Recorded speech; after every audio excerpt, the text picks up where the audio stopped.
کہ اعظم عثمان غنی، حضرت عثمان غنی نے ایک نہیں 2 ہجرتیں فرمائی ہیں۔ پہلی ہجرت آپ نے حبشہ کی طرف کی ہے، دوسری ہجرت آپ نے مدینہ کی طرف کی ہے، ذو الہجرتین، صاحب الہجرتین۔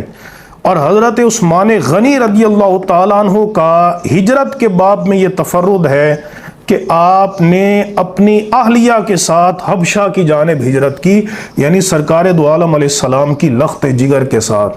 اس لیے قرآن کے مطابق ہم کسی ذاکر کو نہیں دیکھتے، ہم کسی مولوی خطیب کو نہیں جانتے جو قرآن کے خلاف بات کرے۔ قرآن نے صحابہ کرام مہاجرین کے لیے بخشش، مغفرت، رضا اور اللہ کی خوشنودی اور جنتوں کے وعدے کر دیے ہیں۔ لہٰذا ہمارا یہی ایمان ہے کہ نبی کریم علیہ السلام کے تمام صحابہ جنتی ہیں۔ اللہ تبارک و تعالی ہمیں صحابہ کرام کے متعلق بے ادبی اور گستاخی